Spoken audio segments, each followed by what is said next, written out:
Centro Bíblico Pastoral María de Magdala.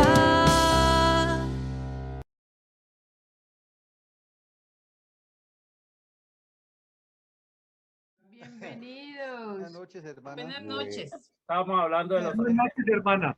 Bueno, ¿Cómo me estamos les va? ¿Cómo saludando están? a Ana Aurora Torres, Nelcy Serrano, Cecilia Murcia, Vicente Vargas, Buenas noches.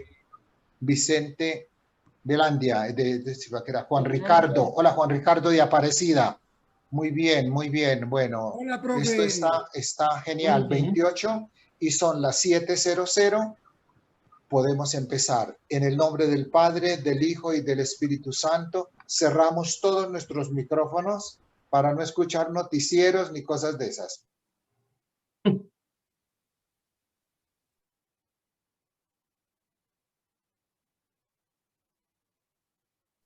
Luis Alberto, pero usted también. Entonces cerró el suyo, Luis Alberto. Bueno, vamos a invocar al Espíritu Santo sabiendo que Él está habitándonos. Por eso omitimos el verbo ven y empezamos diciendo: Espíritu Divino, manda tu luz desde el cielo. Padre amoroso del pobre, don en sus dones espléndido. Luz que penetra las almas, fuente del mayor consuelo. Ven, dulce huésped del alma, descanso de nuestro esfuerzo. Tregua en el duro trabajo, brisa en las horas de fuego. Gozo que enjuga las lágrimas y reconforta en los duelos. Entra hasta el fondo del alma, divina luz, y enriquécenos. Mira el vacío del hombre si tú le faltas por dentro. Mira el poder del pecado cuando no envías tu aliento. Riega la tierra en sequía, sana el corazón enfermo, lava las manchas, infunde calor de vida en el hielo, doma el espíritu indómito, guía al que tuerce el sendero. Reparte tus 7 dones según la fe de tus siervos. Por tu bondad y tu gracia, dale al esfuerzo su mérito. Salva al que busca salvarse y danos tu gozo eterno. Amén. Madre de la Divina Gracia, ruega por nosotros. San Pablo Apóstol, ruega por nosotros. Mis hermanos y hermanas, en nombre del Secretariado Nacional y de su Comité Ejecutivo Nacional, presentamos un fraternal saludo a toda la familia cursillista congregada en los 28 secretariados de Apartadó, Arauca, Barrancabermeja, Barranquilla, Bogotá, Bucaramanga, Cali, Cartagena, Cartago, Cúcuta, Engativá, Girardota, Girardot, Magangué, Manizales, Medellín, Montelíbano, Palmira, Pamplona, Pasto, Pereira, San José del Guaviare, San Gil, Sincelejo, Soacha, Sonsón Río Negro, Villavicencio, Zipaquirá, Pacho y Chía. Entonces, con este saludo empiezo pidiéndole a nuestros distinguidos profesores, a la hermana Ana Francisca y a Fray William, que yo tengo aquí un listado que el año pasado alcanzamos a estudiar como 34 términos técnicos. Y para seguir con esta tarea tan hermosa y tan bonita, entonces nos había quedado pendiente lo que se refiere al textus receptus. ¿Sí lo pronuncié bien en latín, reverendo? El textus receptus. Entonces, como para que ambientar y luego pues seguir, no tan largo, pero sí ambientarlo, a ver como qué es eso. Y yo creo que nos sirve muchísimo a todas las personas que nos dedicamos al estudio de las Sagradas Escrituras. Buenas noches, reverendos. Entonces, tienen la palabra. Muy buenas noches. Yo quiero saber si se me escucha. Es que no es el problema del micrófono, sino algo pasa en el sistema que de un momento a otro se desconfigura. Honestamente, no sé a qué se debe. He tenido el mismo problema desde el día lunes, justamente. Antes del lunes pasado no había el problema, pero desde el día lunes tengo ese problema en todas las plataformas por las que pues nosotros damos las clases. Bueno, básicamente... Buenas noches, padre, se le escucha muy bien. Sí, bueno. padre, yo le subí el volumen a mi computador y quedó perfecto. Ya, pero pues honestamente, si en algún momento se me va la voz o pasa algo, no es problema, espero que no sea problema del micrófono, pasa algo dentro del sistema que se desconfigura, no sé por qué. Pues el Textus Receptus tiene que ver un poco con Erasmo de Rotterdam. Erasmo de Rotterdam, él publicó 2 nuevos testamentos. No tengo, es que como me cogió en frío o nos cogió en frío, no sé si mientras tanto Ana Francisca va buscando algo de información, a no ser que ella ya la tenga más fresca que yo. Pero podríamos decir que en la época, a finales del siglo pues, XV, comienzos del siglo XVI, se produjo lo que conocemos como la Reforma de Lutero, ¿verdad? La Reforma de Lutero. Entonces, Lutero propuso básicamente 3 principios: el principio de la sola fe, el principio de la sola gracia y al mismo tiempo el principio de la sola escritura, Es decir, y nos vamos a centrar un poquitito en ese tercer principio, es decir, que lo único que hay que tener en cuenta es solo hay que tener en cuenta la escritura, nada más que la escritura. Entonces se quedó de lado la tradición, se quedó de lado también todo lo referente al magisterio, ¿no? Todo lo que está en relación con el magisterio. Pero no solamente hablaba de la sola escritura, sino que cualquiera la podía leer y cualquiera lo podía interpretar. Entonces ustedes, por ejemplo, leían un texto bíblico y ese texto bíblico en un primer momento pues o sabía amargo o ácido, o no sabía nada o no les decía nada, pero con el paso del tiempo, a medida que ustedes leían y releían el texto, ese texto ya comenzaba a tener un sabor diferente y obviamente todo lo que había que conocer o saber para nuestra salvación se encontraba en la Sagrada Escritura. Y la Reforma de Lutero arrastró a muchas personas, arrastró incluso a muchos intelectuales. No nos olvidemos que es la época igualmente pues del descubrimiento de América y podríamos leer incluso la Reforma de Lutero desde la perspectiva geopolítica. ¿Por qué el protestantismo va a pegar básicamente en los países del norte? Porque pues simplemente se quedaron sin la repartición del Nuevo Mundo. Y hay toda una reacción en contra del papado, porque fue justamente el Papa el que les dio a España y Portugal dominio o el derecho de posesión o de propiedad, qué sé yo, de los territorios descubiertos. Entonces eso generó una rivalidad grande en Europa y lo que hicieron fue rebelarse en contra del Papa, cuestionar su autoridad, decir prácticamente quién es el Papa para que reparte el mundo de esa manera, y por ese motivo el protestantismo pegó con fuerza básicamente en algunos países pues que no se habían visto beneficiados de los nuevos territorios. Pero dentro de ese movimiento aparece Erasmo de Rotterdam.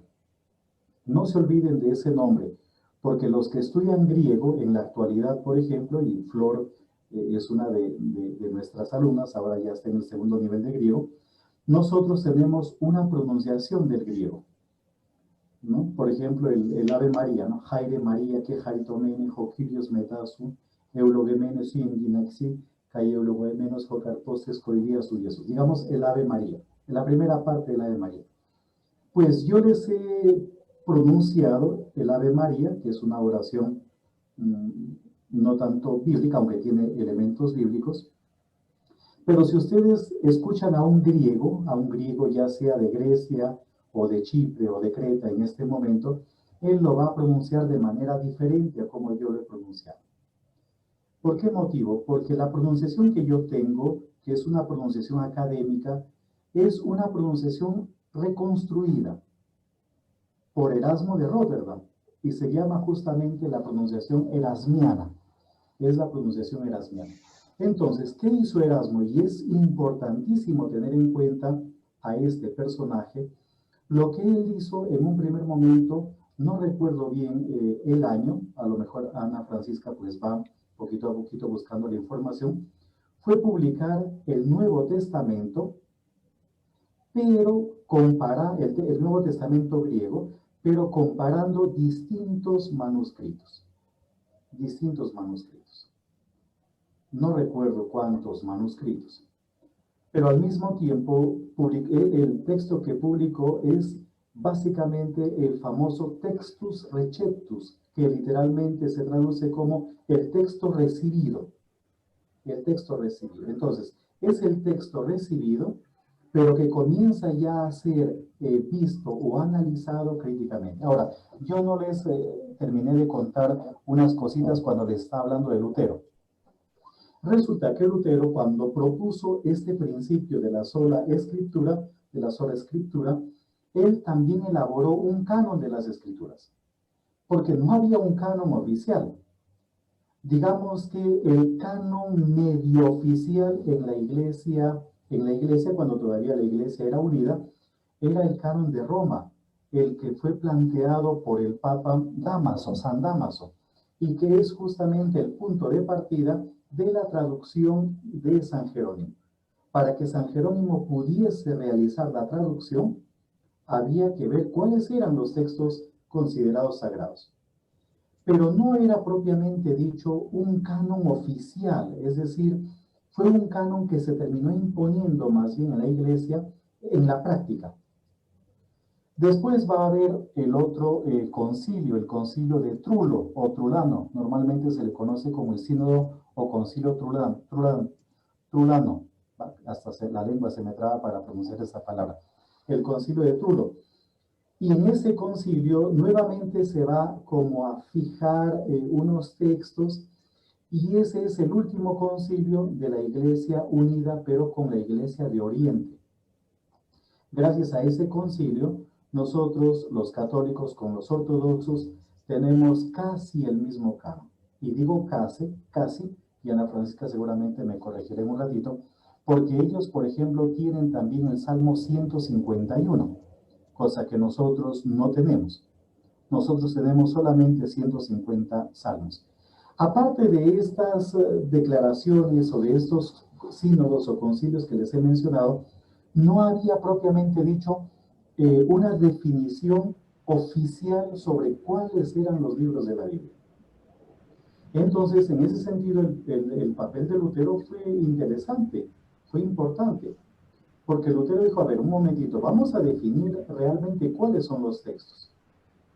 Y definió los textos, y él se quedó para el Antiguo Testamento con el canon hebreo, y para el Nuevo Testamento, pues la tradición pesó bastante, y se quedó con los 27 libros, aunque no aceptó de muy buen grado la Carta de Santiago. Si mal no recuerdo, dentro de su Biblia, de la Biblia que tradujo al alemán, de la traducción al alemán, colocó la Carta de Santiago, creo que después del Apocalipsis. A lo mejor me estoy equivocando en ese dato, pero parece que intentó quitar la Carta de Santiago del canon que él había elaborado, pero no pudo eliminarlo totalmente porque la tradición pesaba también un poco. Entonces, Erasmo de Róterdam está en todo este contexto. Y en la primera edición del Nuevo Testamento, la primera edición crítica, podríamos decir, del Nuevo Testamento, él coge el Textus Receptus, el texto recibido, pero comienza al mismo tiempo a analizarlo críticamente, teniendo en cuenta diversos manuscritos griegos. Y la traducción, porque fue un Nuevo Testamento bilingüe, la traducción fue el texto de la Vulgata de San Jerónimo, que también había sufrido todo un proceso, había sido manipulado. No nos olvidemos que los textos pues se transcribían y a medida que se copiaban a mano habían errores, o bien se multiplicaban los errores o se incorporaban errores nuevos. Todo el problema de la crítica textual que nosotros el año pasado en algún momentito, aunque muy brevemente, abordamos. En la segunda edición, Erasmo de Rotterdam, que no se sabe si fue católico, si fue protestante, él lo único que quería era publicar sus obras, pero ya, por ejemplo, la segunda edición del Nuevo Testamento muestra un alejamiento de la Iglesia Católica, porque el texto griego ya tendrá más manuscritos, incluso el Apocalipsis, él habrá ya conseguido manuscritos griegos del Apocalipsis. Parece que para la primera edición no tuvo manuscritos griegos del Apocalipsis y prácticamente él tuvo que traducir de latín al griego para poder completar su Nuevo Testamento. Pero ya en la segunda edición tuvo más manuscritos y en esa ocasión la traducción ya latina ya no es de la Vulgata, sino es una traducción propia. Lo que significa que está rompiendo igualmente pues con la Iglesia y con la tradición de la Iglesia. Y esto va a traer como consecuencia que la Iglesia convoque a lo que se conoce como el Concilio de Trento, a mediados del siglo XVI. Creo que es 1546 o un poquito antes que comienza el Concilio de Trento, y en donde ya se va a delimitar por primera vez para toda la Iglesia Católica cuáles son los textos de la Escritura. Es decir, que podríamos decir que nosotros los católicos tenemos Biblia pues prácticamente desde el Concilio de Trento, oficialmente hablando. Y la Biblia será obviamente pues la Vulgata de San Jerónimo. Entonces, en el Concilio de Trento se acepta la Vulgata de San Jerónimo como Biblia oficial de la Iglesia y se comenzará todo un proceso de revisión. Entonces, si mal no estoy, y Ana Francisca podría tal vez complementar un poquitito, el Textus Receptus sería ese texto griego llegado hasta esa época que comienza a ser de una u otra forma visto críticamente y comparado con otros manuscritos. Gracias, padre. Sí, yo creo que quedó más que claro, ¿cierto? Y decir, pues ya William lo dijo, el padre lo dijo, es la segunda edición la que le va a servir a Martín Lutero para su traducción. Es la segunda edición la que va a servir. Y recordar, aunque ya el padre lo dijo varias veces, es el texto del Nuevo Testamento, ¿cierto? Es solo el Nuevo Testamento, texto griego del Nuevo Testamento. Bien, yo creo que eso también nos muestra cómo esto no se estanca, ¿verdad? Porque pues saber estas cosas es interesante, pero saber también como por qué. Y es porque el estudio y el acercamiento al texto y el querer conocerlo mejor o traducirlo mejor, esto no se estanca. Hoy seguimos realizando traducciones. Hoy se sigue traduciendo, hoy se sigue pretendiendo, buscando conocer mejor el sentido de las mismas palabras para tener pues un mejor acercamiento al texto bíblico. Y yo creo que con esto basta, ¿sí? Para entender un poquito qué es esto del Textus Receptus de Erasmo de Rotterdam. Gracias, gracias, profesores. Bueno, entonces continuamos con don Marcos. Don Marcos, muy bien. Padre William va a iniciar hoy.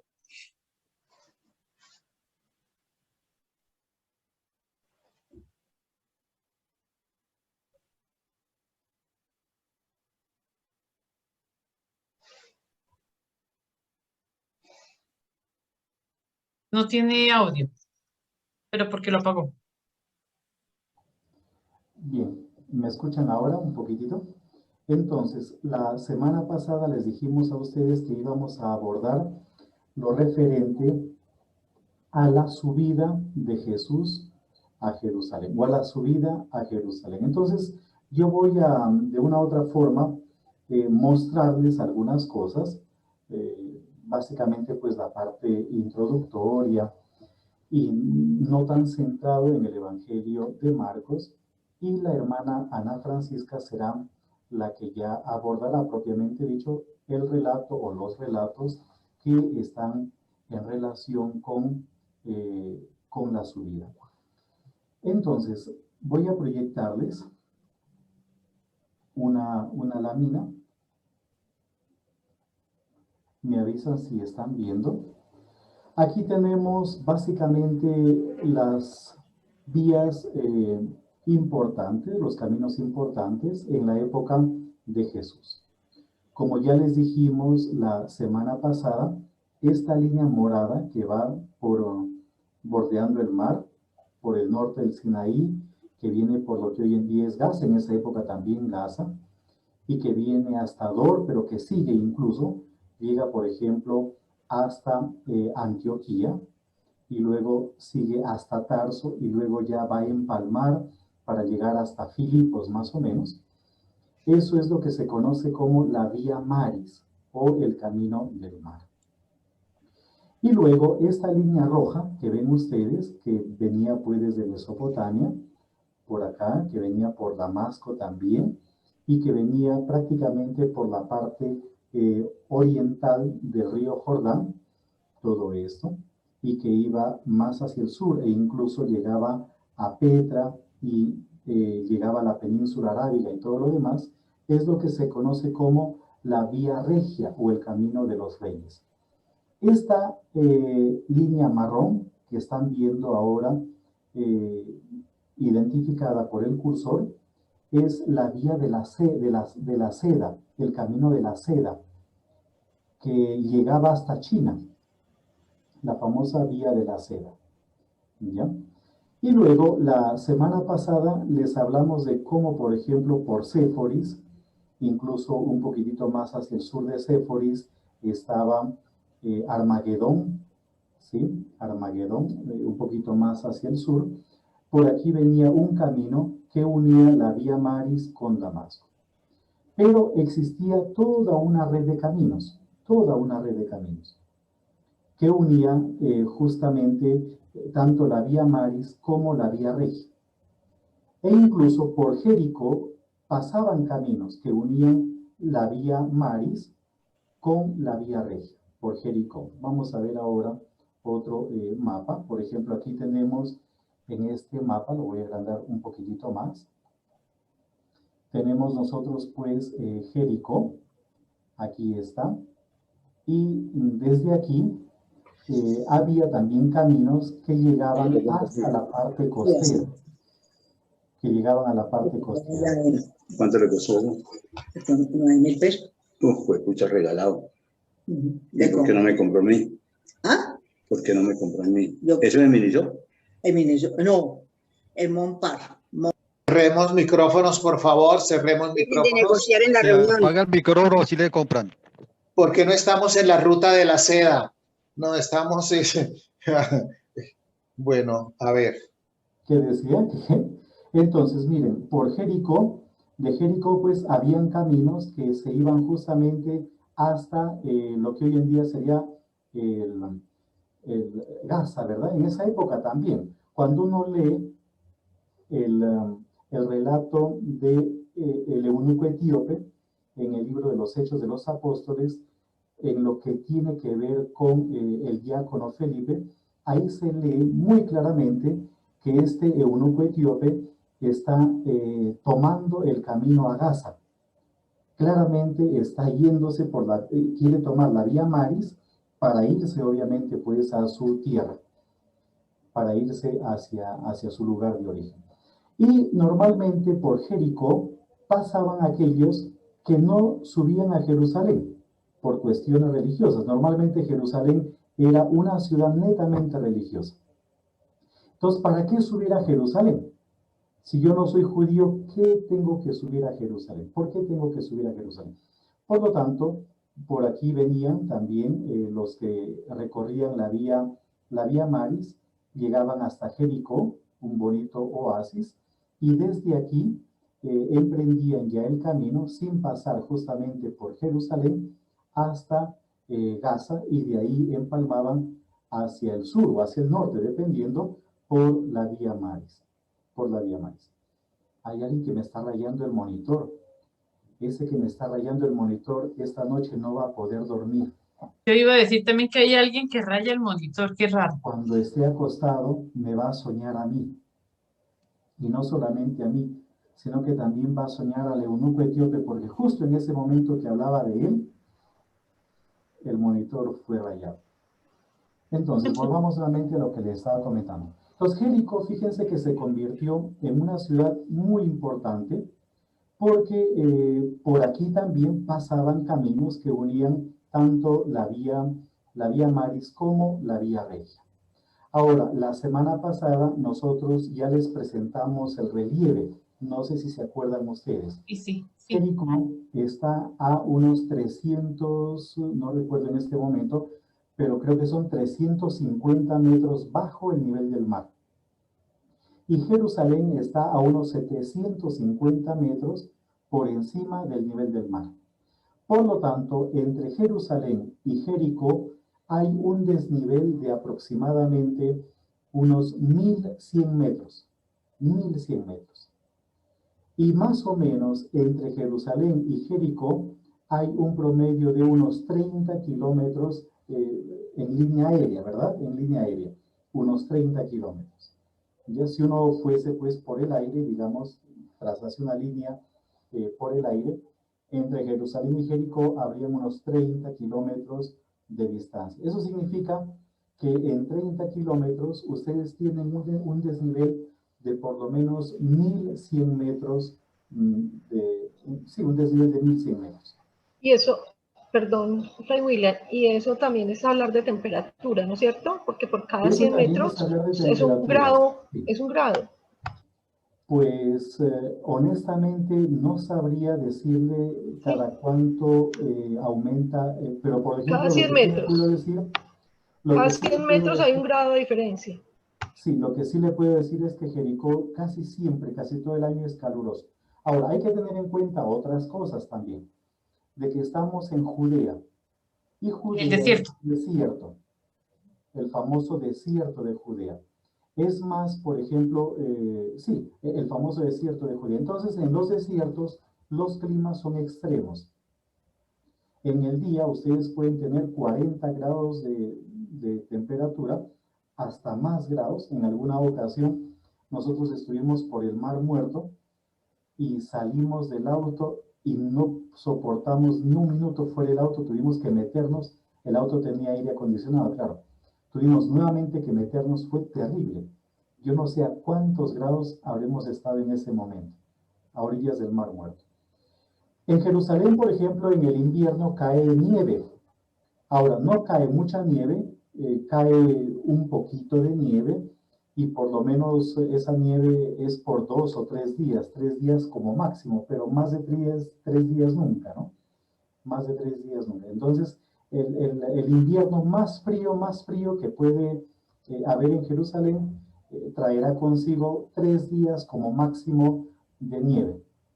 Y claro, la gente sale y comienza pues ahí a jugar un poquitito. Ahora tampoco es mucha nieve, son simplemente unos cuantos milímetros, ni siquiera centímetros creo yo de nieve, pero ya es suficiente como para decir que cayó la nieve en Jerusalén. Entonces sí, la temperatura varía. Entonces en el día, por ejemplo, como es un desierto, ustedes pueden tener en el día 40 grados de temperatura y por la noche en algunos lugares hasta 0 grados. O sea, la temperatura es extrema, tremendamente extrema, ¿no? Muy extrema. Entonces volvamos nuevamente a lo que les estaba comentando. En Jericó, otro dato más, Jericó era también conocida como la ciudad de las palmeras, pero al mismo tiempo como la ciudad sacerdotal, una de las ciudades sacerdotales. La otra ciudad sacerdotal era cerca entre Jerusalén y Belén. Hoy en día se conoce como En-Gedi, es el lugar en donde vivió, según la tradición, y ahí hay 2 iglesias donde vivió pues Juan Bautista con sus papás, porque según la tradición del Evangelio de Lucas, Juan Bautista era sacerdote, era del linaje sacerdotal. Por lo tanto, la tradición identificó en lo que hoy día se conoce como En-Gedi 2 casas relacionadas con Juan el Bautista. Una, la casa donde nació, ahí hay una gruta donde él habría nacido, similar a la de Belén, más o menos mantiene una similitud. Y otra casa un poco más hacia la montaña, en donde, según la tradición, Isabel escondió a Juan el Bautista cuando Herodes lo buscaba para matar, ¿no es cierto? Escondió a su hijo para que no sea asesinado por los soldados del rey Herodes. Por lo tanto, Jericó era también conocida como una ciudad sacerdotal, una ciudad levítica. Y es interesante porque en el Evangelio de Lucas, una de las primeras escenas de Jesús, por ejemplo, en territorio judío, es esa especie de parábola del buen samaritano. No sé si se acuerdan ustedes. La parábola del buen samaritano comienza, o más que en territorio judío, pues en territorio samaritano sería. Porque esa parábola, para poderla entender, hay que leerla desde el capítulo 9 del Evangelio de Lucas, si mal no estoy. Cuando Jesús toma la decisión de subir a Jerusalén y manda a sus discípulos para que le preparen alojamiento en Samaria, pero no los reciben porque eran judíos y porque estaban subiendo a Jerusalén. Podríamos hablar aquí horas de la rivalidad entre judíos y samaritanos. Podríamos hablar tantísimo de esa rivalidad entre judíos y samaritanos, cuándo comienza y cómo se intensifica. En el Evangelio de Juan, por ejemplo, esa rivalidad está manifiesta en el relato de la samaritana, pero no nos vamos a detener en eso.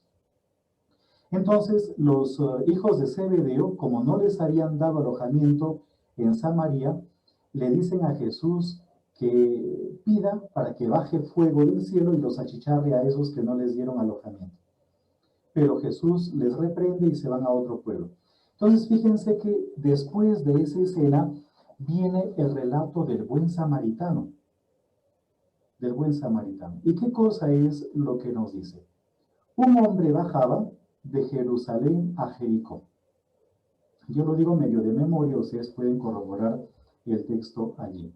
Un hombre bajaba de Jerusalén a Jericó. Es un cuento, es una parábola, pero que podría haber reflejado muy bien escenas o aspectos de la vida de la época.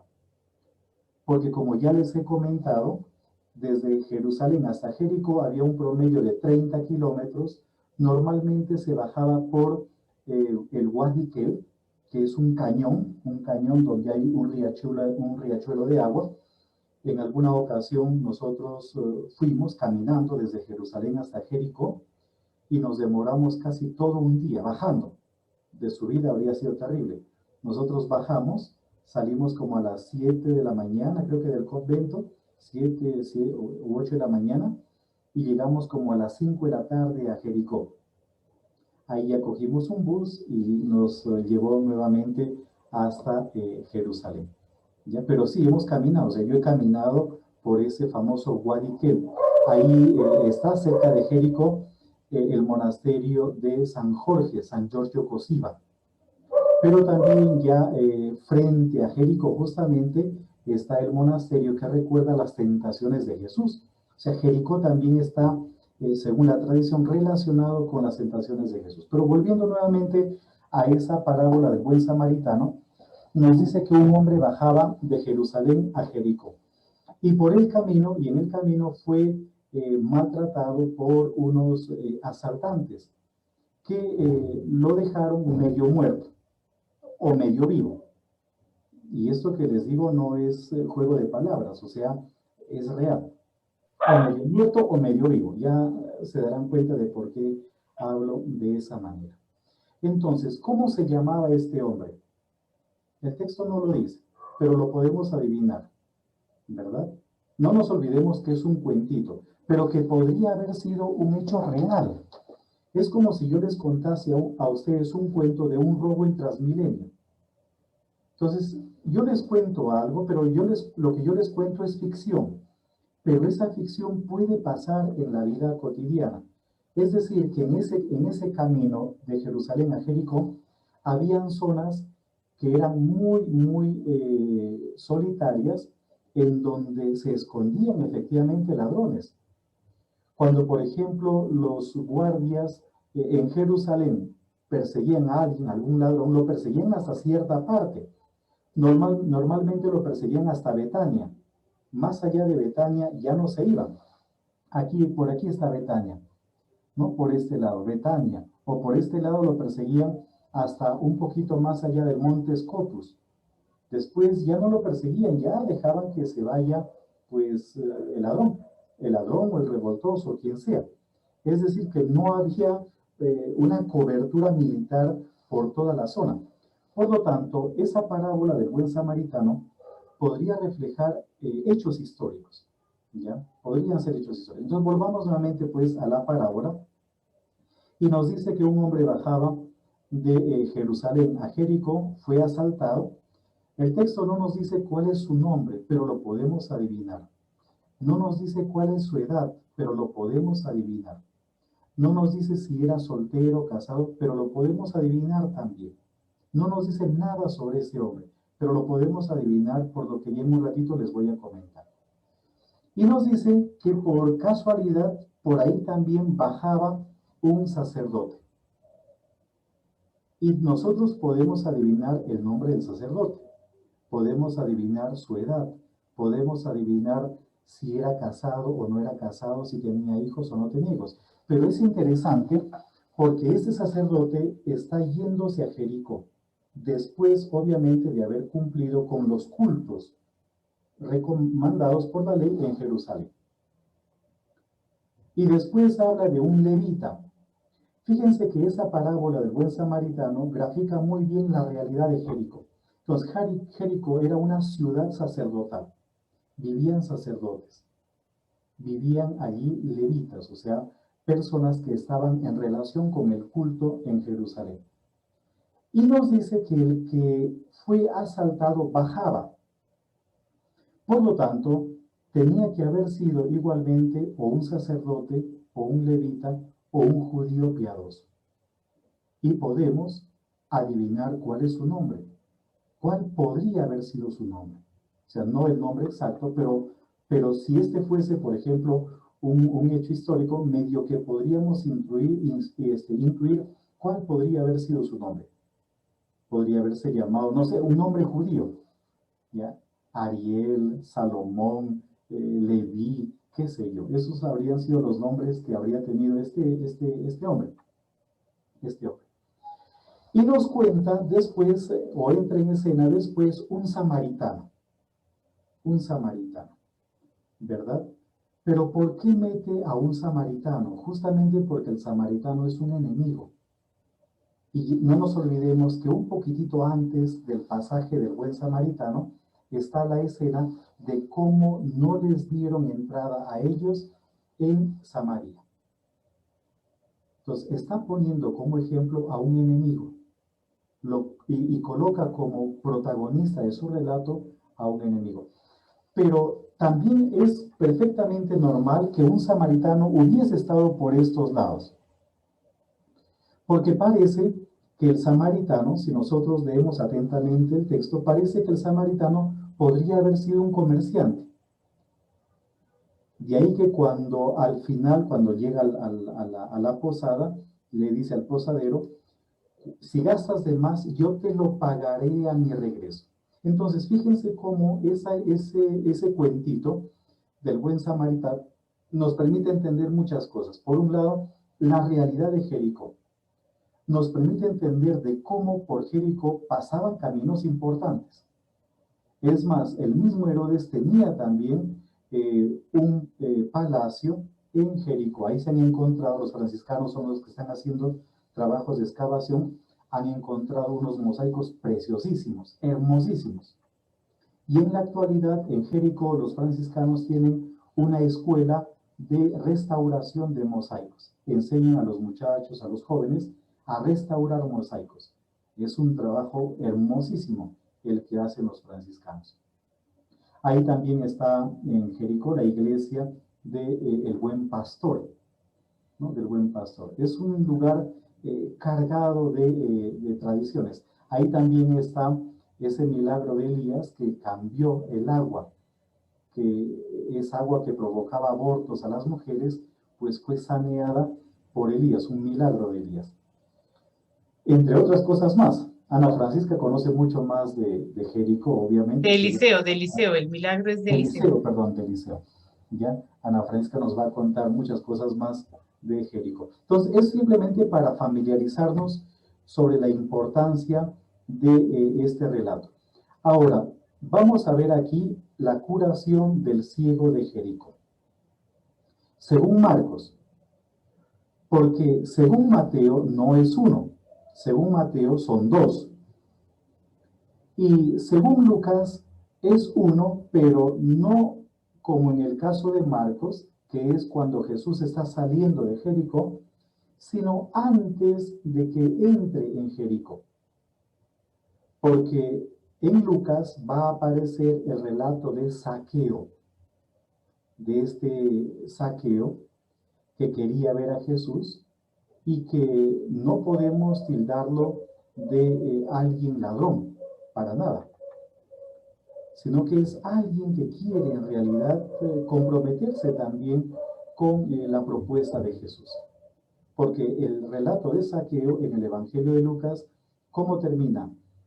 Dice, voy a repartir la mitad de mis bienes entre los pobres. Y si a alguien he robado o he hecho daño, le pagaré creo que 2 veces o 3 veces más, no recuerdo muy bien, pues ustedes pueden ver ahí el relato, ¿no? Entonces, Zaqueo no debe ser visto como un tipo, como un delincuente o como alguien malo, ¿no? Es alguien que está buscando también su propia realización, darle sentido igualmente a su vida. Entonces, miren la importancia de Jericó. Primero, desde el punto de vista geográfico, ya les he comentado de que por ahí pasaba un camino que unía tanto la vía Maris como la vía Regia. Era la ciudad sacerdotal, ahí vivían los sacerdotes y levitas. Una de las ciudades sacerdotales es una ciudad que está en relación también con Herodes. Ahí Herodes tenía un palacio. Desde el punto de vista arqueológico se puede ver hoy día la grandiosidad de ese palacio. Tiene que ver también, según la tradición, con Jesús, pues ahí se habrían producido las tentaciones de Jesús, que aparecen en Mateo y en Lucas. Tiene que ver también con esta parábola del buen samaritano que nos propone a nosotros el Evangelio de Lucas. Tiene que ver con hechos históricos, porque es probable que mucha gente haya sido asaltada. Era ya prácticamente el último tramo antes de subir hasta Jerusalén. Ya no hay más pueblos por allí. No había ya más pueblos. Los pueblos más cercanos eran Betania, ¿verdad? Betania, pero otros pueblos ya no habían por allí. Bien, eso es básicamente lo que pues por ahora les puedo compartir con respecto a Jericó. Ya a medida que la hermana vaya adentrándose en el texto de Marcos, del ciego de Jericó de Marcos, podríamos ir viendo otras cositas. Bueno, continuando con lo del padre William y los caminos, diríamos que, ay, pero no quité el mapa, yo quería el mapa. No quité el mapa porque está muy interesante ese mapa. Ojalá un mapa, bueno, ese, o si de pronto hay un mapa que muestre la ruta por donde pudo haber pasado Jesús hacia Jerusalén, pero bueno, dejemos eso. Nosotros decimos que acabamos de terminar en Marcos todo lo que era, si quieres subirlo, William, hacia Galilea, todo lo que fue el ministerio de Jesús en Galilea. Lo terminamos con el capítulo 8, 9, prácticamente. Y nosotros vimos a Jesús prácticamente recorrer esa zona de Galilea, ¿verdad? Lo vimos transitar entre Nazaret, Caná, ahí está Naín también, ahí se nota, bueno, Cafarnaúm, luego alrededor del lago. Esos son como sus primeros, digamos, su primer itinerario, el gran itinerario de él en Galilea, lo que nosotros podemos llamar la primavera Galilea. Todo bien. Tiempo de predicación, tiempo de sanaciones, tiempo de mucha gente que lo seguía, tiempo en que él va a tener a sus discípulos, sus seguidores y sus seguidoras, porque acuérdense que no solamente son varones los que siguen a Jesús, sino que también hay todo un cortejo de mujeres que siguen a Jesús. Y todo esto en Galilea. Pero poco a poco Jesús empieza a hablar, o el Evangelio, los evangelistas comienzan a hablarnos de una subida a Jerusalén y de la necesidad de una subida a Jerusalén. Y nosotros lo vamos a encontrar en Marcos, porque luego lo va a traer Mateo, luego lo va a traer también Lucas. De la necesidad de subir a Jerusalén, exactamente diríamos nosotros en el momento de los anuncios de la pasión. Más exactamente, después del tercer anuncio, comienza la subida hacia Jerusalén. Entonces, ¿por qué subir a Jerusalén? Si de pronto William reduce un poco el tamaño del mapa, lo podemos ver un poco mejor. ¿Por qué subir a Jerusalén? Porque Jerusalén es la ciudad donde, según la tradición judía, deben morir los profetas. ¿Se acuerdan? Más o menos de eso decimos siempre. La tradición de los profetas que mueren en Jerusalén. Y los evangelistas nos van a presentar unos textos dentro de esta parte importante que es la subida a Jerusalén. Quizás algunos pregunten, y la pregunta es muy lógica para muchas personas, ¿por qué subir si normalmente en ese mapa, si lo reducimos, se va es hacia el sur, ¿verdad? Muchos dirían, pero ¿cómo así que subir si lo que yo lo veo es que va hacia el sur? Pues porque se sube a Jerusalén y solo a Jerusalén se sube. En cambio se baja a Belén. ¿Sí? A Belén se baja. Se baja a Hebrón. Se baja, por ejemplo, a Ramá, que está más arribita. Se baja a Jericó. Se baja a ver otro que haya en la Biblia y que se nombre. Se baja a... y no me acuerdo, otros, donde se baja. Pero a Jerusalén se sube, sobre todo es por la importancia que tiene el monte Sión, significativamente hablando, simbólicamente hablando, es subir al monte Sión, pero subir al templo. El templo se encuentra en Jerusalén y se encuentra en el monte Sión. Entonces no es que, diríamos, va hacia el sur, baja, ¿cierto? Es un camino de bajada, pero a la hora de la verdad recibe el nombre de subida porque sube a Jerusalén. Y existen los salmos de subida, que creo que de eso también podemos hablar. Cada vez que nos vayamos acercando más al templo, tenemos que hablar de que sube. Ahí el padre ya está mostrando el mapa. Y ahí tenemos a Monte de los Olivos, ¿cierto? Una colinita de nada. El Monte de los Olivos es una colinita de nada. Pero ahí está Jerusalén, y miren, Jerusalén no es que sea tan alta. Pero pues subimos a estas montañas de ahí y de manera particular al Monte Sión. Al Monte Sión. Bien, después cuando vayamos llegando a Jerusalén podemos ver las 7 colinas que la tradición ha querido colocar que rodean a Jerusalén o donde está construida Jerusalén, para también parecerse a las grandes ciudades, a las 7 colinas, por ejemplo, Roma construida sobre 7 colinas y otras grandes ciudades construidas sobre 7 colinas. Eso está simbólico también. Bueno, entonces devolvámonos al mapita, sí, por favor. Ya, entonces, ¿por dónde pasaría Jesús normalmente? Ese camino de subida a Jerusalén tiene que ser bordeando el Jordán. Y debe ser bordeando el Jordán porque nunca atravesaría por el medio entre... Bueno, esperemos. Ah, ya, muy bien, ahora sí. Tenemos las vías acá. Este es el mapa de los caminos. Este mapa y nos lo está en achica un nuestro poquitico. libro. Está en nuestro librito también. Está en el libro, sí. Eso iba a decir yo, que está aquí en el libro. Y algunos de ustedes lo tienen. ¿Quiere díganos la página, padre?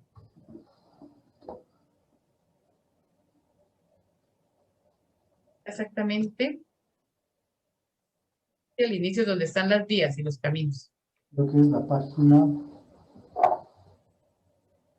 83. Perdón, ¿cómo? 83. 83, muy bien. Entonces, en este mapa, 83, vamos a encontrar por dónde debería, o creemos nosotros, porque no hay ningún texto bíblico que diga, cogió tal ruta. No, lo que encontramos es las palabras de Jesús, vamos, subamos a Jerusalén, o del evangelista que dice, subía hacia Jerusalén, ¿no? Por ejemplo, Marcos lo va a decir estoy en el capítulo 10 de Marcos, y en el versículo 32 dice, iban de camino subiendo hacia Jerusalén, cuando llegamos al tercer anuncio de la pasión. Iban de camino subiendo a Jerusalén.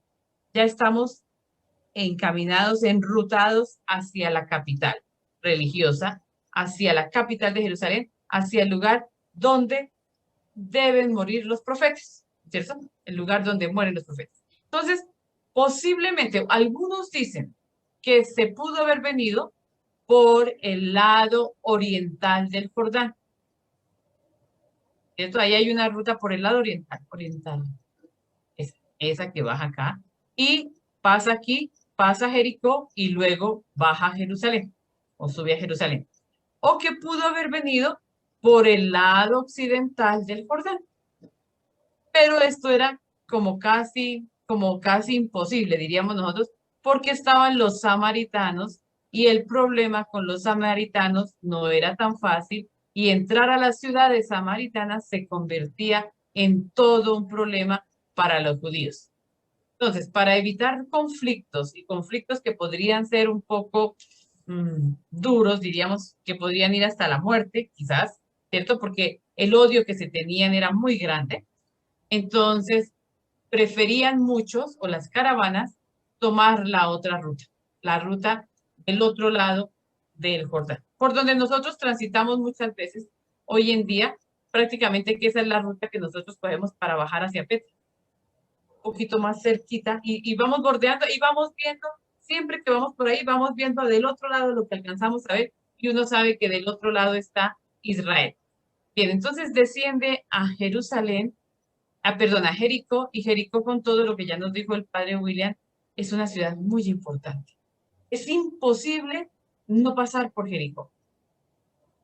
Es imposible que Jesús no pasara por Jericó y no atravesara, como nos dicen los textos, la ciudad de Jericó.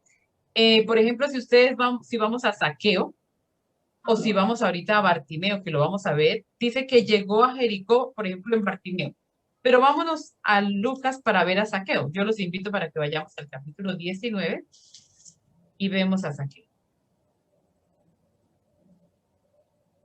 Y vamos. Y dice, entró en Jericó y atravesó la ciudad. 19:1 de Lucas.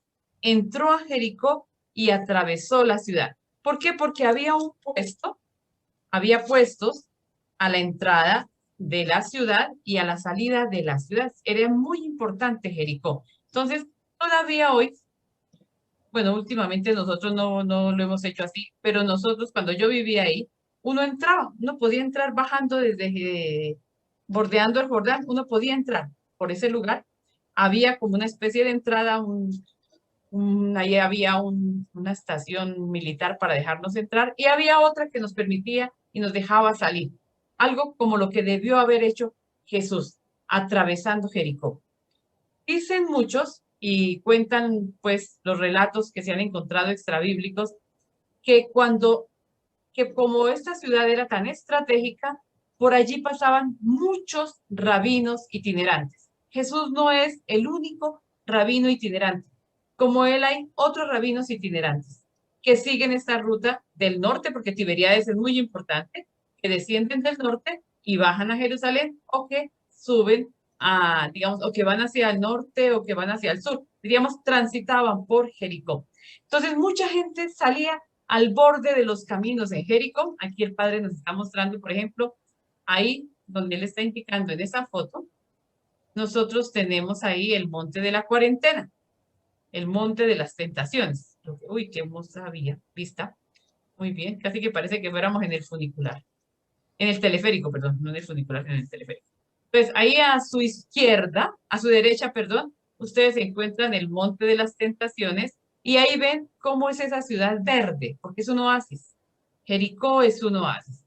Y era lugar de paso de caravanas, lugar de paso de rabinos itinerantes, lugar por donde se transitaba. Lo que hacía que Jericó tuviera un comercio, ¿cierto? Que Jericó vendiera mucho y que allí la gente pues pagara impuestos también. Por eso había mesas de impuestos Y por eso quizás vamos a encontrar nosotros a Bartimeo a la orilla del camino pidiendo limosna, porque era mucha la gente que transitaba por allí. O sea, tienen razón los textos bíblicos cuando nos cuentan esto, y viendo la historia de Jericó, pues podemos decir esto. Muchos transitaban por allí. Bien, así nos vamos acercando a Jericó porque vamos de subida a Jerusalén. Entonces, Jericó también para nosotros los cristianos, diríamos, es la última estación de Jesús antes de la llegada a Jerusalén.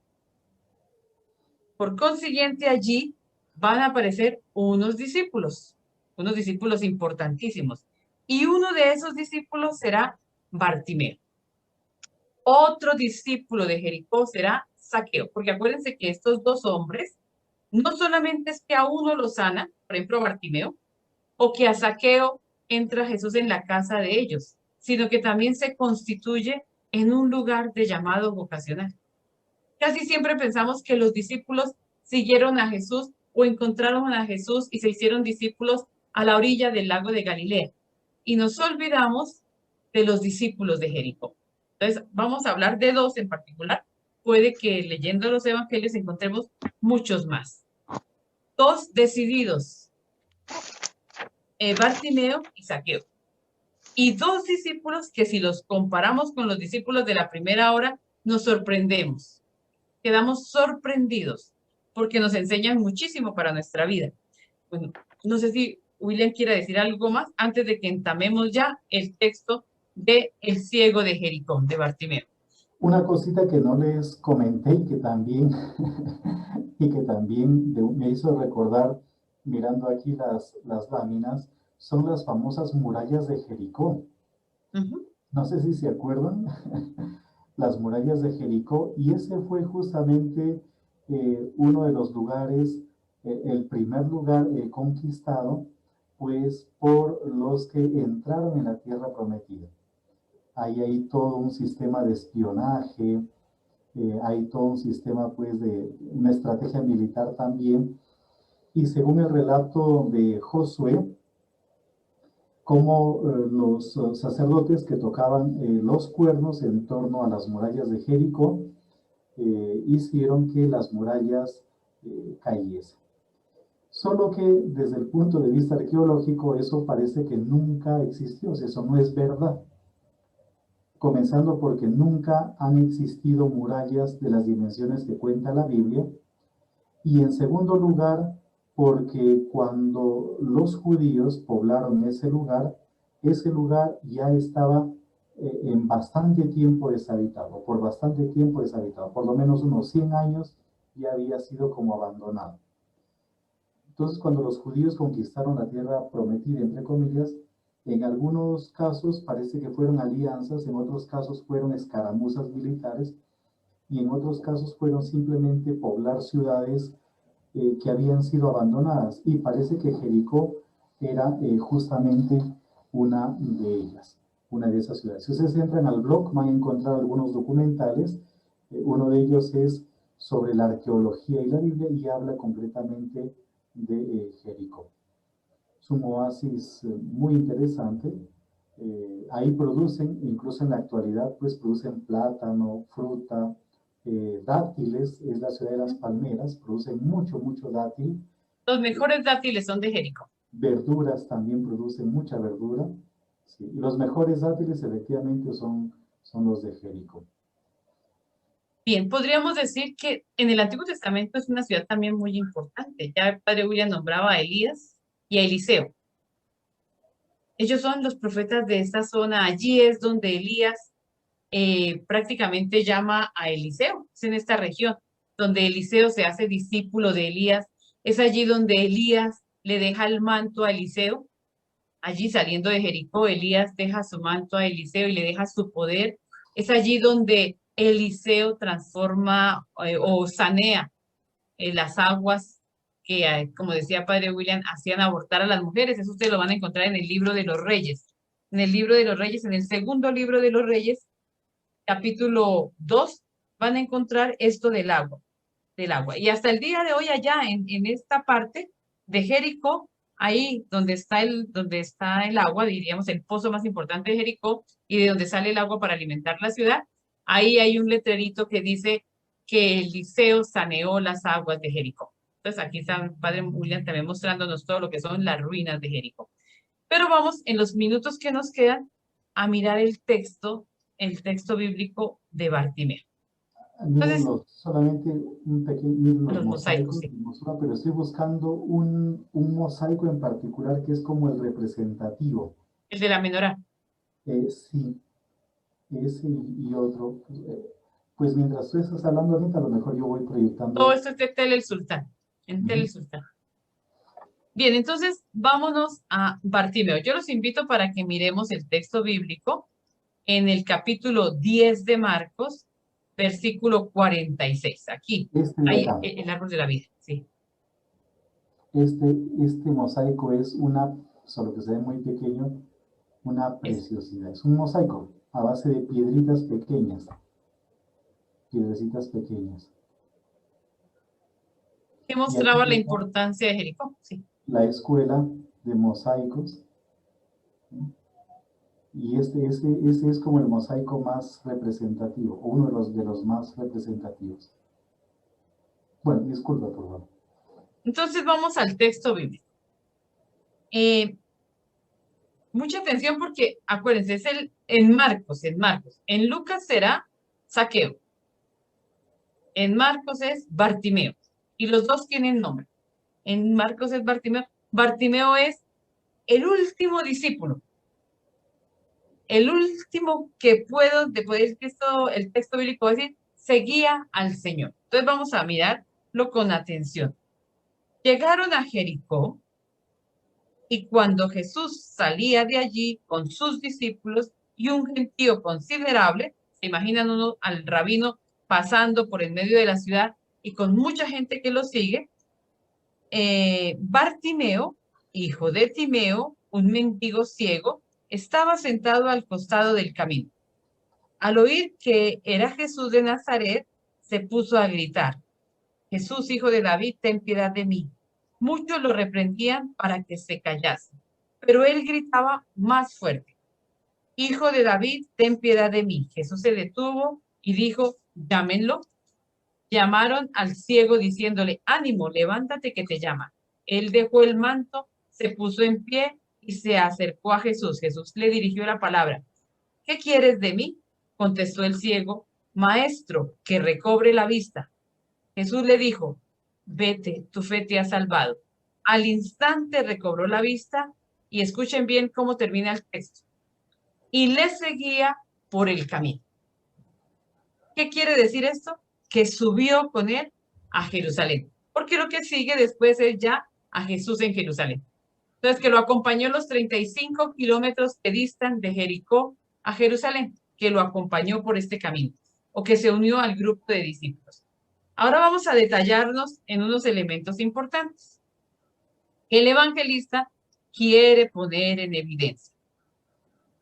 Para resaltar la figura de Bartimeo es necesario que miremos a los hijos del Zebedeo, que son los de la primera hora, que son los discípulos del lago, que son los discípulos con los que Jesús empezó en Galilea.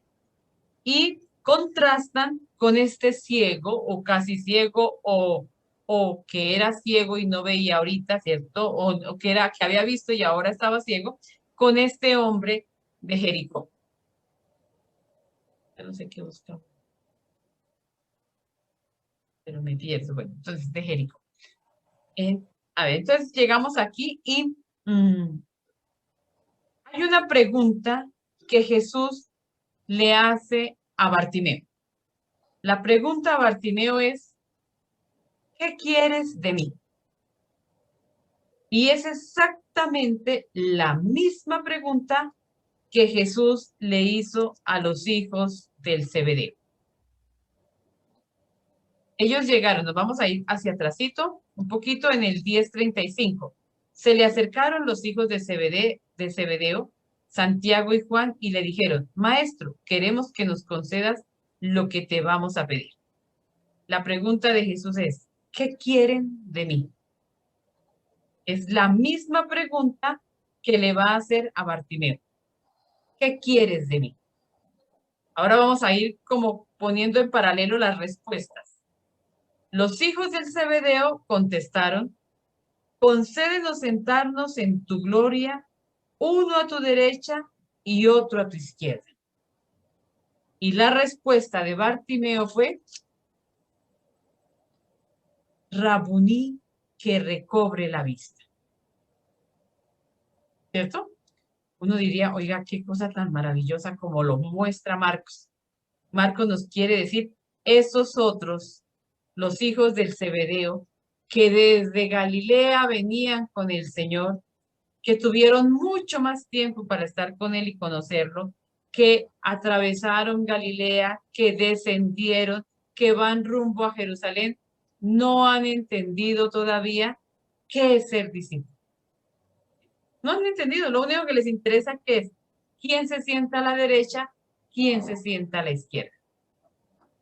Pero este Bartimeo, que es un discípulo de la última hora, lo vamos a llamar así, del último momento, hace la petición más bonita de digamos, de todos los vocacionales del Nuevo Testamento.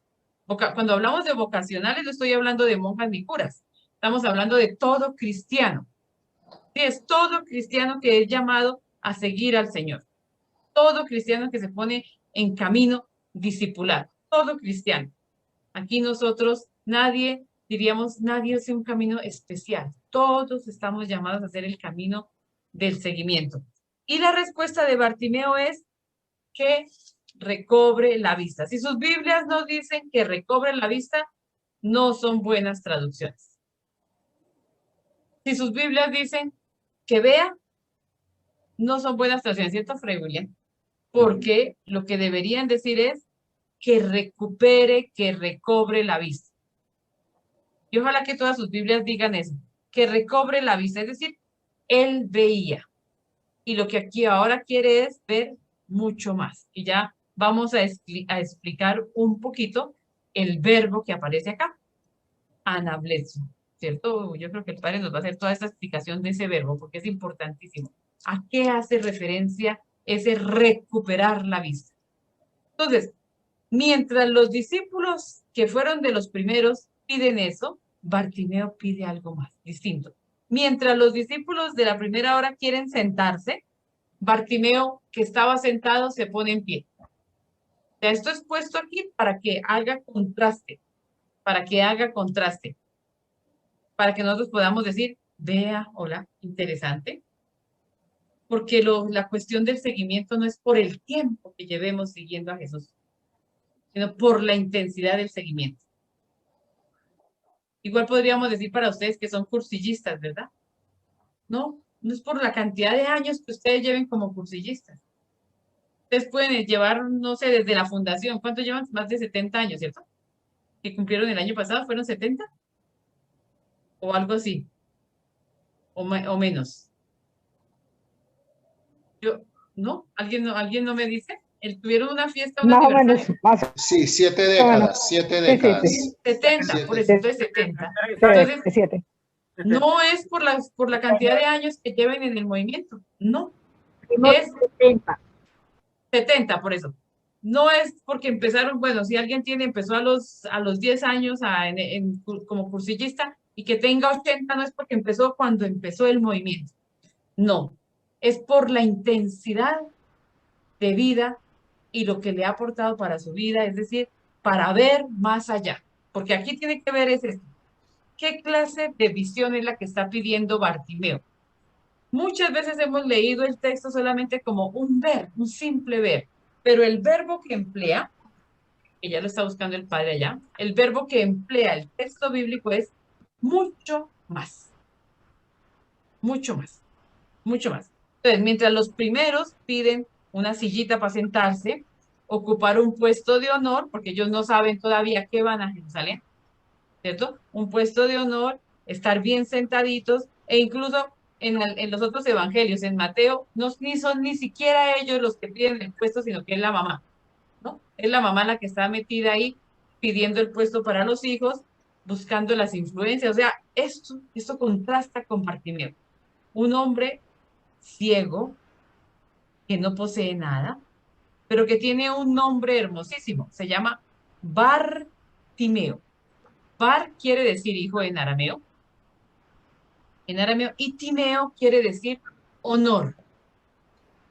Honor. Entonces el nombre de Bartimeo es hijo de honor. Bartimeo, el hijo de Timeo, el hijo del honor. Bartimeo escucha que Jesús pasa y lo reconoce. Y aunque lo hacen callar y lo mandan a que se calle, él sigue gritando más fuerte hasta que Jesús lo manda a llamar. Y muchos nos hemos quedado en el manto, que por eso dejó el manto, se le cayó el manto, tiró el manto para indicar que cambiaba de condición. Eso lo hablamos muchísimo. Pero yo no me quiero quedar tanto en eso como en la respuesta de Bartimeo. Entonces Jesús le pregunta lo mismo que a los hijos del Zebedeo: ¿qué quieres de mí? La respuesta de Bartimeo fue Rabuní. Ojalá que sus Biblias digan Rabuní y no solo maestro. Porque solo 2 personas en todo el Nuevo Testamento emplearon el vocablo Rabuní. Y son Magdalena. él y María la Magdalena. ¿Cierto? Ujú. La discípula por excelencia y Bartimeo. Los únicos que emplearon el vocablo Rabuní, que traduciría maestro mío, mi maestro, y que van a indicar una cercanía, una relación muy estrecha con el maestro. Mientras que los discípulos de la primera hora, los zebedeos, solo le dicen maestro, rabí o rab, pero no rabuní, que es el término que emplea Bartimeo. Entonces, padre William, ahora sí explíquenos lo del anableps. Pues el verbo es un verbo compuesto. Casi no se oye, un poquitico más. ¿No se oye? Blepo. De ahí viene bléfaro, ¿no? La blefaritis. ¿Se me escucha o no? ¿Se oye o no Sí se se oye? le escucha, padre, pero es que se escucha muy lejos. Un poquito más pluritorio.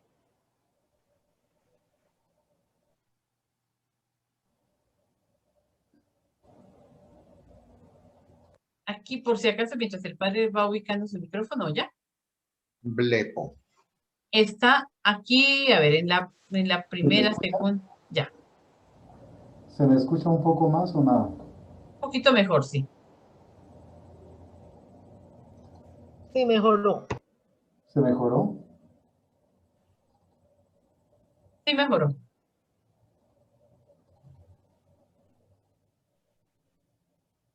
Ahí creo que se escucha mejor, ¿no es cierto? Ahí se escucha perfecto. Si algo pasa y se baja el bendito volumen del micrófono.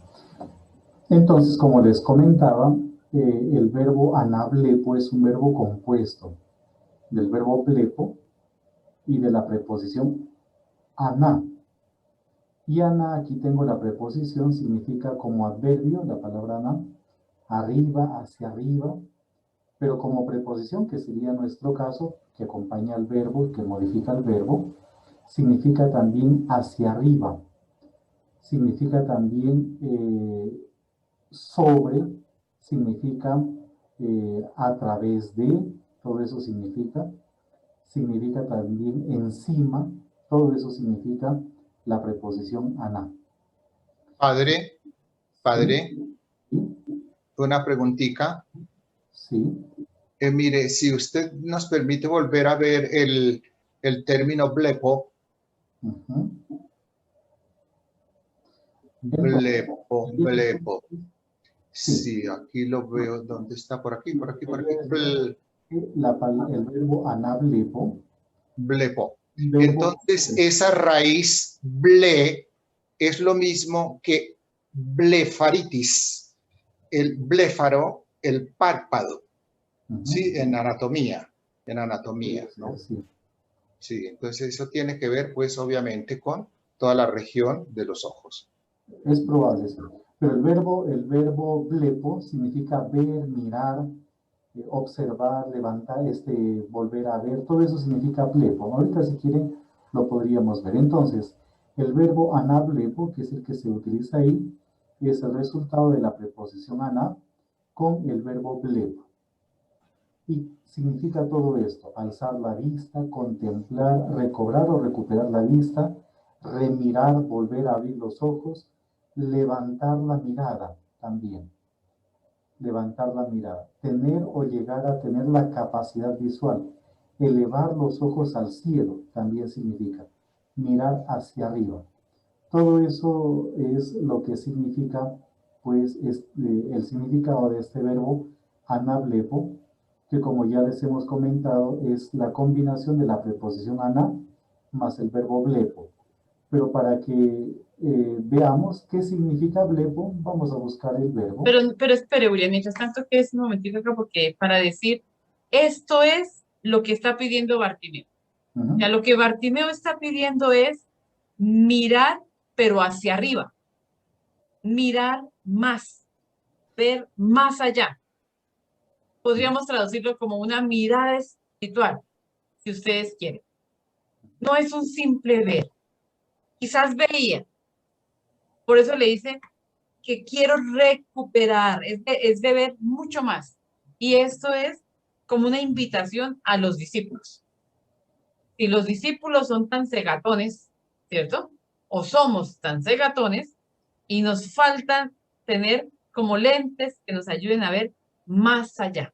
Y ahí es donde Bartimeo se convierte para nosotros en un modelo de discipulado. Ya se fue para Blepo, ¿no? Sí, era solamente para que el verbo blepo significa mirar, dirigir los ojos a, considerar, ver, gozar de la vista, ver claro, observar, examinar, vigilar. También significa desconfiar, cuidar o guardarse de, aspirar a, tener mira sobre, fijarse, tener cuidado, sentir, poder ver, recuperar la vista, tomar en cuenta, percibir, darse cuenta, todo eso. Y volvemos a Anablepo, Fray William. Anablepo es... Volvamos a la definición. Ana. Pues aquí tenemos a Anablepo. Ya vamos de nuevo a ver la definición. No importa que no sepamos griego exactamente, pero sí la definición.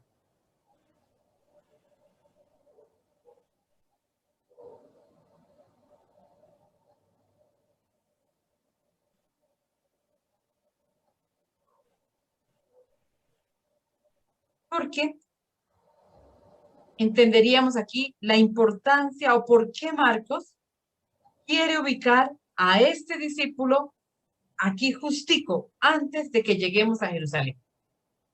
Porque esto es lo que se necesita para contemplar al Señor. Pues ya vamos a llegar a la pasión, a la muerte y a la resurrección. Sin esa capacidad de ver más allá, no hay encuentro, podríamos decir que casi ni con el resucitado. ¿Cierto? No podemos entrar, digamos, encontrarnos con el Señor, con esa capacidad de ver más allá, de volver a abrir los ojos, de levantar la mirada. Miren, ahí se ve clarito, alzar la vista. Y si ustedes van a ver, a confrontar con los textos que hay al lado, de Mateo, de Marcos, de Lucas, de Juan, es el verbo que se coloca, o el verbo, digamos, la expresión que se va a colocar cuando Jesús alza los ojos al cielo y bendice, por ejemplo, el pan. ¿Sí? Cuando Jesús alza los ojos al cielo en la multiplicación, no sé si coincide con la multiplicación de los panes algunos, y Jesús bendice el pan. Entonces, es una, diríamos nosotros, es una actitud del discípulo, es una dimensión profunda del discípulo, de todo aquel que sigue al maestro. Y vuelvo a repetirlo, y no es porque uno haya hecho un camino de muchos años que desarrolla esta capacidad, sino por la calidad del discipulado. ¿Sí me voy haciendo entender? No mismo nosotros. No es por la cantidad de años que llevemos como religiosas o la cantidad de años que uno lleve como sacerdote. No, es por la capacidad que se tiene en un momento dado de la existencia de querer ver más allá. Porque la petición de Bartimeo es: Maestro, que recupere la vista, que yo pueda ver más allá. Y Jesús le dice: vete, tu fe te ha salvado. Y dice que al instante recobró la vista y atención, ya lo dijimos, mucho cuidado, le seguía por el camino. La palabra seguir, el verbo seguir, indica entrar en actitud discipular en los evangelios, ser discípulo. Y ya después de esto, pues nos encontraríamos con la entrada triunfal en Jerusalén, que será tema para dentro de 8 días. No sé si Fray William tenga algo más, como para ir terminando esta parte, esta sesión. Sí. Hermana, Sí, señor. Sí, aquí es estoy. que en ese texto veo que 2 veces Bartimeo le da un título a Jesús, Hijo de David. hijo de David. Y en alguna parte Jesús, no recuerdo dónde, no acepta ese título. No me viene ahorita a mí a la mente, no sea Sí, William. es decir, Lo que yo estaba, por ejemplo, o lo que yo había visto es lo siguiente.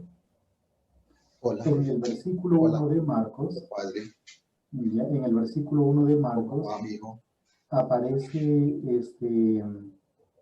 el título de la obra, Espere, cierro un comienzo del poquito. Evangelio de Ya. Jesús, el ¿Qué más, Cristo, hermano?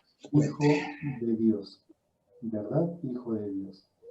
Pero en algunos manuscritos parece que también está lo referente a hijo de David. Entonces, es una especie como de profesión o de confesión Sí. de fe. Yo pensé que me tenía entre otras cosas. No, pero... Toca que le apaguen ahora el micrófono a Luis Alberto. Chico, apague el teléfono. No, que siga para enterarnos de lo que está hablando. Pues sí, porque quedamos con el chisme a medio. Prendan el Un micrófono. chisme a medias. El chisme no nos gusta, pero nos entretiene. Ave María. A ver, ¿qué dijo de 2 cabezas? Creo que. Todo. Está hablando de 2 cabezas, ¿no? Pero en el fondo sí, es una especie como de confesión de fe. Jesús, hijo de David. Y no nos olvidemos de que en otros momentos aparece lo referente a Jesús como hijo de David. Pero él habla de Jesús que rechaza ese título. Yo también estoy tratando de hacer memoria, pero no. ¿Cuál podría ser el texto en donde Jesús rechaza ese título? De hijo de David. Pero nosotros sí podríamos decir que lo que decía el padre William es una profesión de fe, y recordemos que esta expresión, Jesús, hijo de David, ten piedad de mí, pasó a la oración de nosotros los cristianos, particularmente de la Iglesia Ortodoxa. Para los ortodoxos, esta es la jaculatoria preferida, y es lo que se ha considerado desde los primeros siglos, digamos, en la Iglesia Oriental, la oración del corazón. Esa es la oración del corazón. El proclamar y el decir, repetir y repetir, Jesús, hijo de David, ten piedad de mí.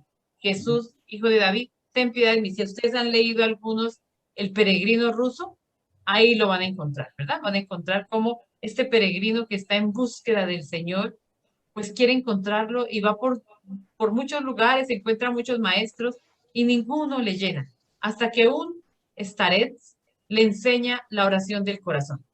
Y al aprender la oración del corazón se despoja de todo y aprende ya que eso es lo que basta, solamente repetir esta jaculatoria. Jesús, hijo de David, ten compasión de mí, pecador. Bien, yo pienso que ya son las 8:23, no sé si hay algún comentario, y con esto nosotros vamos como cerrando, pues esto para entrar dentro de 8 días. Me lo corté todo, ¿qué es eso? Me lo corté Pero todo. también Bueno. en las genealogías, por ejemplo, Perdón, era una pregunta que me hacían. en la genealogía de Mateo, en la genealogía de Lucas, Jesús aparece como emparentado con David también. Pero no recuerdo cuál es el otro texto en donde se habla de Jesús como hijo de David. No se me viene en este momento, pero hay otro texto en donde también se habla de Jesús como el hijo de David. Padre, Mateo 9:27 dice, Cuando Jesús iba de allí, se le siguieron 2 ciegos gritando, ten piedad de nosotros, hijo de David. Sí. Pero que Jesús haya rechazado, es lo que nos decía. Sí, es como sí, algo. Sí, Pues algo como una nos tarea tiene- lo vamos a buscar para dentro de 8 días, Luis Alberto. Bueno, Ahora le listo, vamos a gracias. dejar la tarea a usted.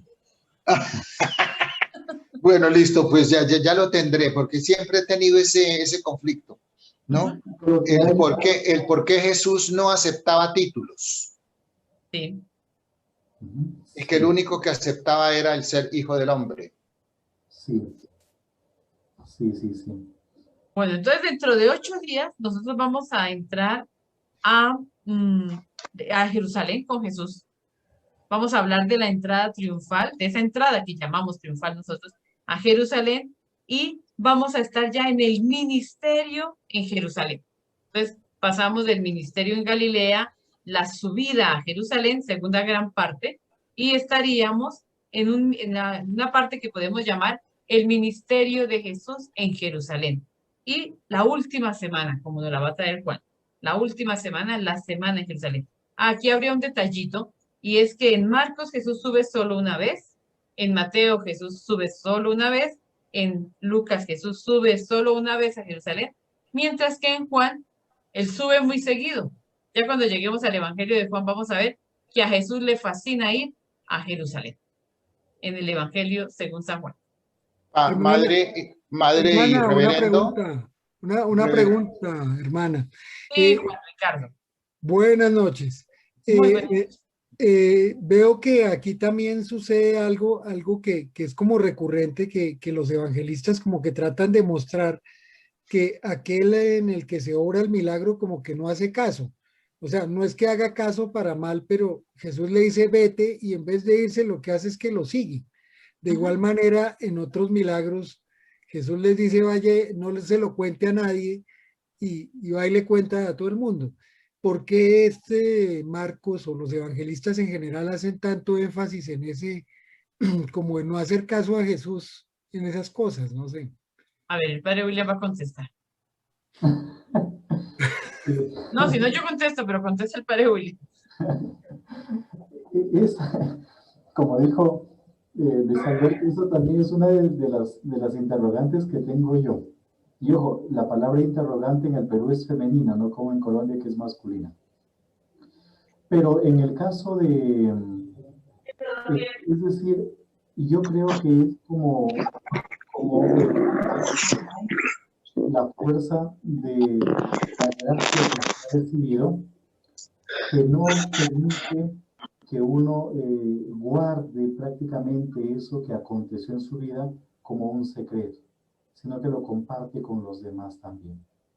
Pero en el caso de Bartimeo, del ciego de Jericó, tenemos algo más, y es que no sabemos si el ciego volvió a ver o no. Hay que tener en cuenta eso, o sea, no sabemos realmente si el ciego volvió a ver. Porque lo que le está pidiendo es que vea más arriba, o que vea más allá, o que vea hacia lo alto, ¿no es cierto? Eso es lo que en el fondo el ciego, como ya mencionaba la hermana Ana Francisca, está pidiendo. Es decir, ese verbo, el verbo anablepo, puede traducirse como ya lo hemos mencionado. Significa que vuelva a ver, que vea otra vez, pero también significa que vea más allá o que vea hacia lo alto. Jesús, por ejemplo, en la multiplicación de los panes, coge los panes y es curioso porque se emplea exactamente el mismo verbo. O sea, el mismo verbo que se emplea para el ciego de Jericó, se emplea para Jesús cuando coge los panes. Jesús levanta los ojos al cielo o mira hacia el cielo o mira más allá. Entonces, en ese sentido, por ejemplo, el milagro no puede haber sido el que el ciego mire con los ojos de la cara, sino que sea capaz de entender o de comprender. Y por ese motivo es que termina siguiendo a Jesús, porque se da cuenta de que ya no puede vivir separado de Jesús o lejos de Jesús. Entonces, en ese sentido, no sería tanto una desobediencia, sino más bien sería un seguimiento, pero en total libertad y al mismo tiempo gratitud, por un lado, pero gratuidad también. Jesús no exige a nadie algo, si uno lo hace, pues que lo haga libremente, ¿no? Que es lo que básicamente el texto está dándonos a entender. Entonces, este ciego sigue a Jesús porque le concedió la gracia de ver más allá, más que los otros. No nos olvidemos que los otros están moviéndose con ciertos intereses. En algún momento ya les hemos hablado de los hijos de Zebedeo. Estos dos muchachos, que comparando el texto de Marcos con el de Mateo, parece que eran muy jóvenes y la mamá también estaba metida en el asunto, y luego por la petición que hacen estos de sentarse uno a la derecha y otro a la izquierda, o Pedro, que en algún momento dice que lo han dejado todo por seguir, ¿qué les toca a ellos? Es decir, mientras hay un seguimiento interesado por personas que tienen los ojos buenos, pero que no son capaces de ver, está como una paradoja este ciego que no puede ver con los ojos de la cara, pero que es capaz de ver mucho más allá que aquellos que sí ven con los ojos físicos, ¿no? Más o menos así. Entonces, en ese sentido no sería tanto una desobediencia, sino que sería más bien un ser consciente de la capacidad que Jesús le concedió tener. Como ya ve ahora claramente, no con los ojos de la cara, sino con los ojos pues del interior, de la fe, podríamos decir así, no le queda sino solamente estar con Jesús. Por eso la hermana mencionó, es todo un contraste de este discípulo de la última hora con los otros. Es todo un contraste. Entonces, probablemente ni siquiera haya curado Jesús al ciego con la vista, ¿no? Probablemente ni siquiera lo haya curado, sino que lo que hizo Jesús fue darle esa capacidad de ver mucho más allá, que es de una u otra forma la que nosotros esperamos. ¿A dónde va Jesús? Va a la muerte. O sea, Jesús va camino a la muerte. Y mientras que los otros siguen a Jesús porque piensan que van a tener poder, probablemente este discípulo siguió a Jesús porque sabía cuál era o entendió cuál podría ser el desenlace de la vida de Jesús. Pues más o menos así. No sé si, Anita, tú... De pronto también con la pregunta que hacía, se me olvidó quién, bueno, exactamente, que hacía ahorita, tenga que ver también con lo del secreto mesiánico, ¿no? Recuerden que Marcos también quiere, pues, como que eso esté ahí, nadando, como que Jesús no quisiera hacerse notar, como que Jesús quisiera pasar desapercibido, pero aunque él lo quiera, quienes entran en contacto con él siguen hablando de él. Y empieza a hacerse cada vez más popular, aunque ahí diríamos que es una desobediencia, ¿no? Él dice, cállense, no cuenten, que no lo sepan, no le digan a nadie, pero sin embargo los que entran en contacto con Jesús siempre hablarán. Entonces diríamos, algo así somos nosotros. A veces nos dicen no cuente, pero nosotros contamos. Contamos. ¿Y qué es lo que contamos? Sería la pregunta. ¿Contamos las maravillas de lo que Dios hace en nosotros o contamos solamente lo que viene a servir a nuestros intereses? Y prácticamente los que cuentan en el Evangelio son los que han tenido un contacto fuerte con Jesús. Aunque Jesús les haya dicho, no lo cuenten. Entonces Marcos como que también quiere mostrar ese contraste. Un Jesús que no quiere hacerse conocer mucho, que no quiere hacerse ver, y unos hombres que son sanados por él, que son redimidos por él, que son vueltos a colocar en el camino por él, que no pueden callarse. Como nosotros, cuando algo extraordinario nos acontece, cuando encontramos al Señor en nuestra vida, pues no podemos callarnos, seguiríamos como San Pablo. ¿Cierto? Es que anunciar para mí no es, ¿cómo es que dice San Pablo? No es un deber, es que eso es como mejor dicho, eso es algo tan fuerte que está en mí que no me puedo quedar callado. Bueno, yo creo que con esto ya ahora sí decimos, pues que nos vemos dentro de 8 días. Gracias, hermana, gracias, Fray. Dos noticias. El próximo miércoles, que es día de la Escuela Nacional de Dirigentes, vamos a iniciar con la Santa Eucaristía a las 6 de la tarde, presidida por el asesor espiritual nacional, el padre Marco Tulio. Eso por una parte, pues invitarlos para que nos hagamos presentes, pues como una forma de iniciación, que todo el inicio esta vez ha sido como abrupto, pero bueno, ahí vamos. Eso por una parte. También contarles que los días viernes a las 6 de la tarde, la plataforma del Secretariado Nacional está al servicio para que en todo el país se pueda seguir la Santa Eucaristía, presidida por el Padre Josué, el director espiritual del Arquidiocesano de Bogotá, todos los viernes a las 6 de la tarde. Y reverendo, como me dejaron tarea, sugiero también a ver si la próxima vez pedirles el favor, nos hablen sobre lo que significa la regula fidei. Entonces, bueno, ahí vamos. Y la otra cosa, que mire, si nosotros queremos aprender algo, elementos de griego, pues para eso tenemos esos dos maravillosos diccionarios que tenemos en nuestras bibliotecas, ¿no? Que han editado, escrito el padre y la hermana. Y entiendo que en María de Magdala se hacen cursos de griego y de hebreo. ¿Es así? ¿Sí? ¿Lo hacen en forma intersemestral o lo hacen durante el día? ¿Cómo es? A ver, el curso de hebreo tiene 3 niveles. O sea, hebreo bíblico 1, 2 y 3. Y lo mismo el griego tiene 3 niveles. Griego 1, 2 y 3. Y cada nivel es un semestre. Ajá. Cada nivel es un semestre. Y digamos que el curso se abre si hay entre 5 a 7 participantes.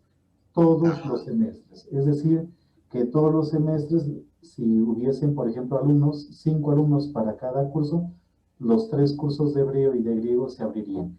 En este semestre, en el caso mío, que estoy pues al frente del griego, solamente se han abierto griego 1 y griego 2. Para griego 3 tuvimos creo que 2 o 3 estudiantes, no recuerdo bien. Ajá. Entonces, en donde sí tenemos estudiantes es en griego 1 que pasan de 10 o en torno a 10, y griego 2 que son como 6, creo que o 7 me parece. Bueno, muchas gracias. Sí, padre, porque es que cuando hay necesidad de recurrir al idioma, pues hay alguna dificultad, y entonces cuando uno se inicia esta maravillosa travesía del mundo bíblico, pues cuando se enamora uno de la causa, pues va a estudiar por lo menos esos dos elementos, ¿no? Elementos de los dos maravillosos idiomas, ¿no? Y entonces, sin miedo. Sin miedo. Porque mire que hay gente, porque a veces uno dice, uy, no, pero yo estudiando hebreo o griego, no, hay gente mayor. La alumna de más edad que hemos tenido tenía 81 años. Hágame. Y fue la mejor alumna de griego. Ajá. Hágame el favor. Ella hizo los 3 niveles de hebreo y los 3 niveles de griego. Y por ahí, pues de para abajito, así como hay jóvenes, hay muchos jóvenes, también hay gente mayor haciendo hebreo y haciendo griego. También lo hacen por aquello de que estén siempre con la mente trabajándola, ¿no? Pero no solo por ello, por un interés por los textos bíblicos. Bueno, muy bien. Sí, quería pues notar eso. Gracias por lo del anablepo. Entonces, es eso, la regula fidei para la próxima vez, para seguirnos ilustrando en esto. ¿El padre Marco Tulio está en sala? No, no está en sala. Una falla hoy. Padre William, por favor, su bendición. El Señor esté con ustedes. Y con tu espíritu. Que la bendición de Dios Todopoderoso, Padre, Hijo y Espíritu Santo, descienda sobre todos ustedes y permanezca para siempre. Amén. Amén. Bueno, muchas gracias. Felices sueños. Gracias, hermana Francisca. Gracias, buenas Bien, noches. muchas gracias. Hasta luego. Gracias a todos, Dios les bendiga. Todos, pórtense bien. Gracias, buenas para noches. todos. Felices sueños para todos. ¿Dónde está la señora? Dios los bendiga, muchas gracias. Bendiciones para todos. Bueno, Muy linda la clase de hoy. Muy No. amable. Hoy Dios estuvo les griega. acompañe. Hoy la clase estuvo griega. La clase estuvo griega. Griega. Seamos griegos. Antes de que desconecten todos, pues tenemos dos escenarios. Bueno. Uno ¿Qué es dice Fray griego Willy? español y el otro es español griego con los paradigmas de la gramática griega. Ah, sí. Con los Medio paradigmas de la... de cursillos de cristiandad los pueden adquirir. Ay, Sorayita, qué rico verte. Ahí está en, ¿cómo es que se llama? Ay, me olvidé. Profe Luis Alberto, Sí, católicas. Ay, de pronto mirar el capítulo 22 del Evangelio de Mateo, de los versículos 41 al 46, me parece que como que ahí está la respuesta, profe. Ay, Conrado, gracias por el salvavidas, hermano. Ay, no, ¿qué tal? Me parece, ¿no? Para Ya hizo la tarea. Vuelva a repetir, Conrado, vuelva a repetir. Capítulo 22. 22 de Mateo, 22, versículo ¿qué? De los versículos 41 al 46, me parece que ahí que está como parte de la respuesta, ¿no? Conrado, lo salvó y eso que le estaba haciendo una llamada ahí en clase. Ay, hola, uy, es Ezequiel. Bueno, Ya no, profe ¿qué tal? Belino, No, pero Conrado, pase el dato otra vez, por favor.